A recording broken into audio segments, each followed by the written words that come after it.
แบกไว้ฮะอันเราบ่เอาแค่บัดเลย บ้านก็จะเอาเลยเอาบ่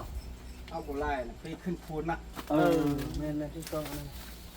แกอินโดก็สิไปเปล่า บ่ขึ้นฮอดเลยแล้วบ่ขึ้นฮอดกับบ่มาแล้วอยู่ป่าพุ่นเนาะกินโตถ้าเอาทำได้นี่แหละพวกอ่านน่ะบ่ได้ฮาลาล่า มาส่งก่อน พวกน้องมักเอามาขายเนาะ คาย บ่ซื้อกับบ่ได้กินเนาะ ชื่อกูไม่ได้กิน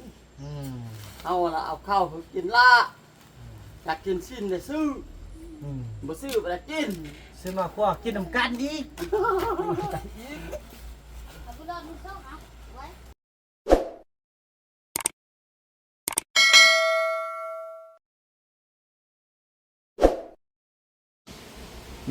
สบายดีครับผู้ชมเนาะถือว่าคลิปนี้ก็เป็นคลิปที่พวกเราจะได้แบ่งข้าวแบ่งน้ำก่อนเบิ่งเฮ็ดซะได้เฮามาแบ่งเบิ่งน้องนก เอาเปานึงไปนี่ เนาะ แล้วเปานึงมาแบ่งเขา ไปเบิ่งกันมันก็เข้ากันแล้วไปนู่นมันก่อนนึงเนาะ ไปแบ่งให้ลุงไอ้ลี่มันกินจะไปได้ลี่น่ะ ได้เพราะว่านี่เฮาแบ่งเฮานั่นบอกเฮาแบกไปลุ่มมันมัดสุปอแล้วไปแบ่งพวกเราเฮาก็แบกขึ้นมาตัวครึ่งนึงน่ะเนาะได้บ่ ก็ได้ แบกคนละอันเลยบ่ฮะ ได้ครับ แบกเราไปลุ่มเลยเนาะพี่น้องเอ้ยคือเห็นแต่พี่แบกขึ้นภูขึ้นพาพี่น้องเอ้ยชีวิตเอาแบ่งเอาไปไล่เข้าบ้านนั่นเลยเนาะป้ามันยุ่งยากได้กินนะ ว้า มีแต่แบกไว้อันไว้เฮือนสาวติ๊กหันหนึงไว้เฮือนแม่เฮามีหันหนึงแล้วก็เป่านึงเอาไว้นำเฮาฮิแล้วคำน้อยก็เอานำเฮาฮิหั่นน่ะเซาลีเราขึ้นมากินนำเฮา ไอ้ลี่มันกินนี่พี่แหละมีแต่เฮานึงกิน เบิ้งสัตว์กาแบ่งไว้เพื่อนอันผู้ใด มันจะไม่เท่าหั่นกับอัน แบ่งเพื่อนเขามี อีลี่หั่นอีลี่มันกินอยู่พี่แหละมันบ่มีลากกว่าหรอก แล้ววันนี้เขาต้องจัดเลย บ่ต้องจันมีแต่ไม่เท่าหั่นขวให้ตลอด เพราะอัน โอ้สัตว์ก็ไปไว้เพื่อนเขามีเลย เพราะให้กันเพราะว่าเฮาจันนี่เรากินนำเขาฮิเด้ อีลี่มันกินอยู่พี่แหละ อันนี้เอาไปพี่เนาะ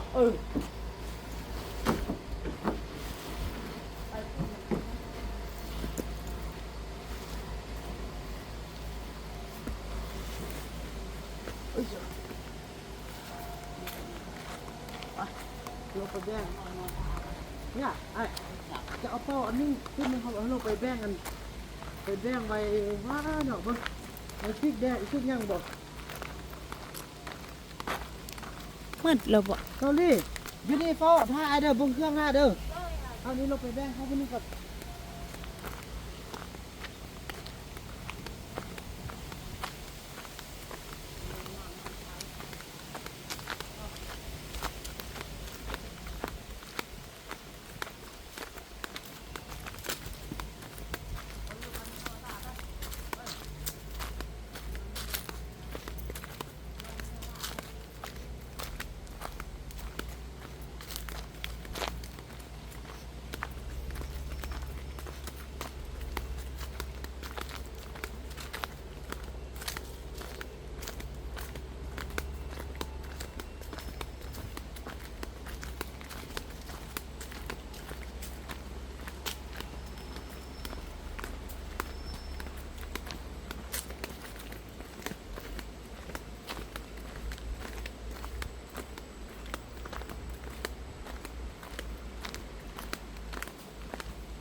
นี่อ๋อเนี่ยอันนี้เบิ่งมาแค่นน่ะนั่นหนู บ่แม่น บ่แม่นเท่านี่โตก็เล่นกัด พี่เอ้ยอันนอนจะไปป้าบ่ กับปะ แล้วเนี่ยเข้าน้องยังมีบ่ บ่มี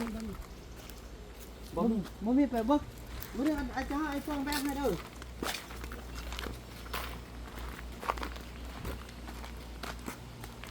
น้องกินลูกพี่คนหนึ่ง นะเอาว่ากันบ่ไปยังเก็บเครื่องแล้ว หล่อน้องมุกไว้ ตัวไอ้ตีไปก็สิเป็นยังไอ้สิบ่ อันนั้นเครื่องพุทธอ่ะ วับ เนี่ยเนี่ยแล้วเบิ่งเฮาน้องยังบอก มัด เมื่อเราเบิ่งให้ ไอ้ไอ้จะได้แบ่งเฮ็ดซ้ำหูได้จะได้ให้เขาเอาไปป้ามันได้ เอาแบ่งไว้ให้อันเราบ่เอาแค่บัดเลย บ้านก็จะเอาเข้าดิเอาบ่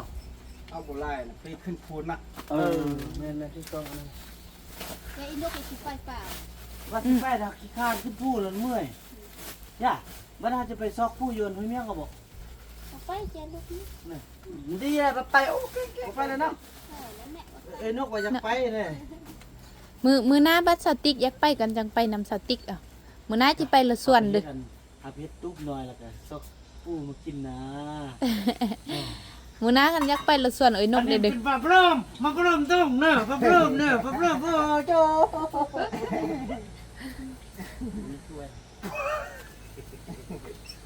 จำบ่ได้แล้ว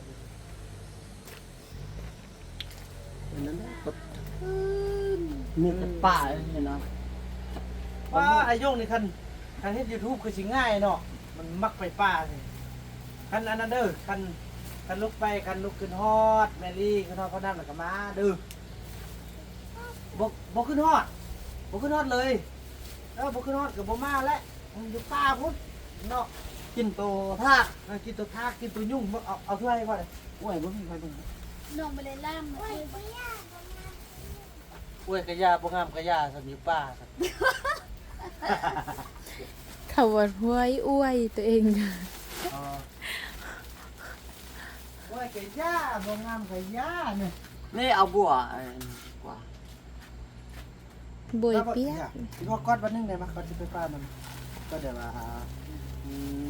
ตัวเองนะโอ้ยฉะนั้นก็ได้คือกับคนหูจักกันนี่นะโอ้ยเอาเบิ่งบ่ต้องดินนะกันไปเมืองแล้วก็มาให้เขาเด้อมาว่าไปเที่ยวเมืองเด้อเที่ยวเมืองจันทร์เอาห้อมแก้วพ่อเด้อห้อมก่อนสิไปเด้อห้อมแก้วพ่อวันนึงนะเอาห้อมวันนึงบ่อย่าต้องห้อมดีๆอีห่าต้องห้อมดีๆเด้อว่าเอาบัดนี้แล้วก็พอแล้วทีนี้นะเอาแก้วแล้วเอาเด้อ บัดนั้นน่ะอัดตูดีตะไก่ออกมาตอดเด้อตอดเสียเขา มันนี่แหละก็พอแล้ว เขานี่อ่อนนะเขานี่บ่แข็งหรอก ลืมบ่ได้ชื่อเอาเมียง ซื้อเอาเมียง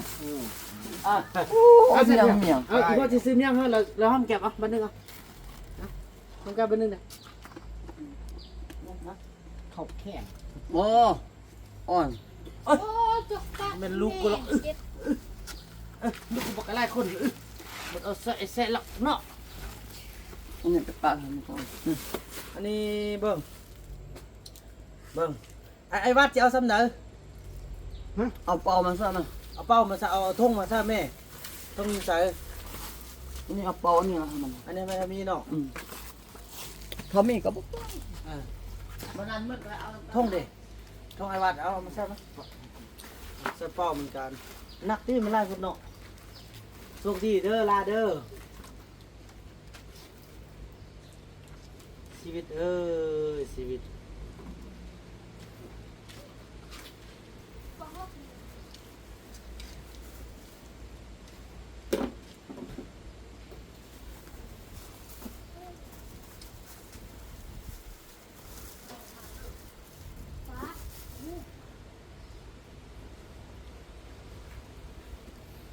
ไอ้เบิ่งอยู่เฮือนเซาลี่มีอันถ้วยบ่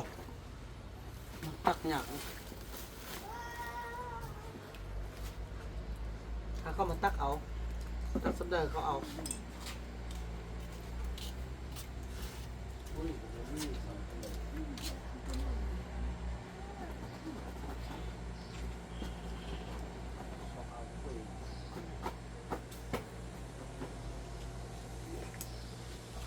บุญรอดบนนุ่งเครื่อง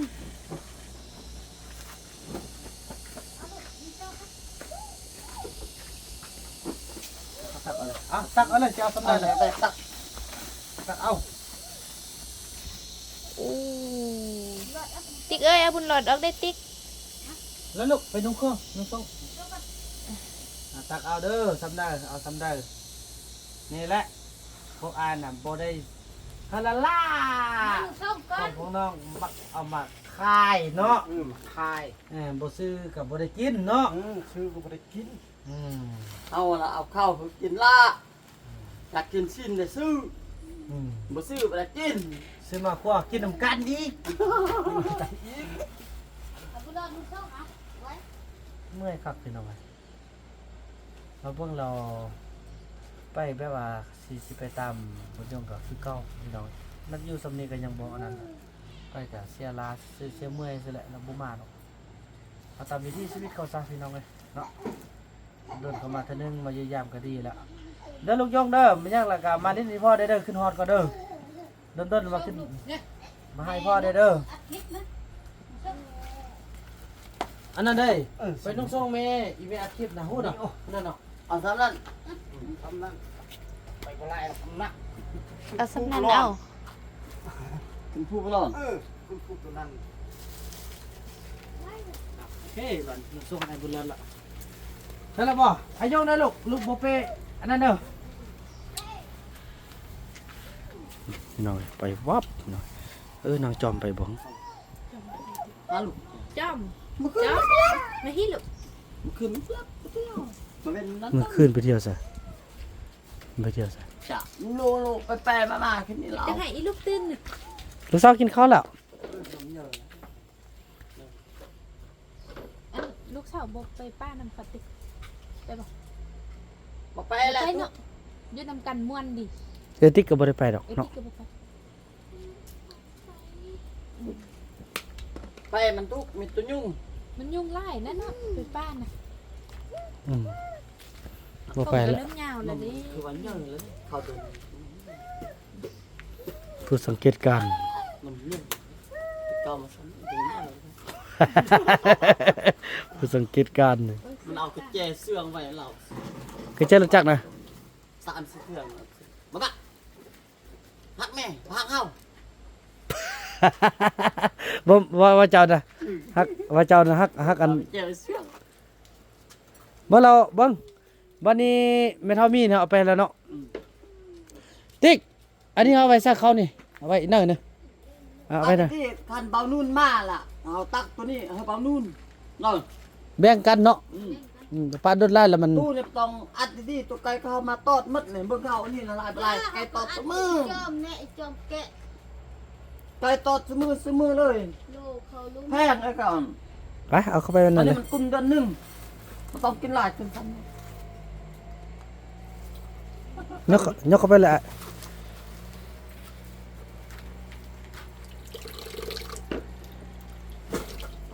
น้องไปจัดการเวียน จะไป กันเลย เที่ยวเนี่ยอัดตู้ไว้อัดตู้ทางนี้ทางนั้นตัวไก่มันบ่ตอด เรื่องเอาเปล่า เนาะไปละอัดดีๆมาอัดมันตัวไก่ขับตอดเข้า นี่ผมยาวเลยเด้เริ่มสิงามแล้วสาวติ๊กเฮานี่ เติมปีหน้าละยาวแหละ อย่าเพียงแอวซ้ำไอไปช่วย มันว่าตัดอีกมันว่า บ่ตัดแหละ มันว่าตัดอีก เราบ่ตัดแหละเบิ่งน้ำมันหันค่อยใส่เท่าน้อยนะฮะแล้วก็เอามาอัดไว้เดี๋ยวพอมัน พูดไปสิไปแล้วมากเลยเบิ่งมาเศร้าเฮ็ดน่ะตัวนั้นน่ะ กัดหูบักหลอดอันนี้ย่อเฮาเบิ่งสำนี้ ตัวหนึงนี่เขาเฮ็ดได้แล้ว อืม ตัวเฮ็ดได้ มื้อเช้านี่ไอเฟืองเอาออกหั่นล่ะ สำนี้แหละอยู่บ้านเนินเขาอันนี้เขาดึงออกเลยสปอร์ตคิงมันฮ้อนตัวเองบ่เบิ่ง อืม มันฮ้อนตลอดบ่เบิ่ง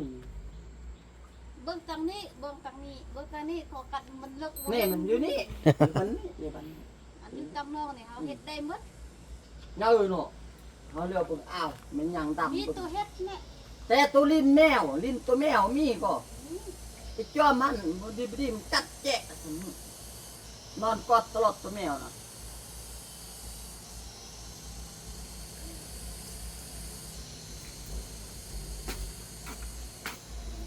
เพิ่นก็ได้กินมังโมแล้วเนาะเขาเฮ็ดมังโมออมเนาะ จน3 เดือน ขอซื้อขอขายเขา พี่น้องเอ้ยบุญยงนี่ย่าแล้วนะพี่น้องเนาะFC หลายท่านที่เป็นห่วงเขาจะเข้าใจในหัวอกที่บ่าวบุญนำพยายามแล้วพี่น้องเอ้ยบ่ปากบ่ลมแล้วก็พยายามนี่บ่าวนำคิดว่าสิสร้างความฮักความแพงความลึงเคยไปเลาะปูเลาะป่าบัดกลับมาแล้วมาเห็นหม้อวาดนี่เปลี่ยนปึ๊บพี่น้องคันมันย่างคันมันไปหาเขาเจ้าเนาะไปจอบมาก็บ่มาดอกเบิ่งนี่พี่น้องเอ้ยย่าแหละพี่น้องเอ้ยเนาะเอาตามเปลี่ยนตามคำว่าพูนเกี่ยมเครื่องแล้วพี่น้องพุ่นน่ะอันเสื้อนี่เสื้อเขามักเขาเฮ็ดเองพุ่นน่ะโอ้ชีวิตเอ้ย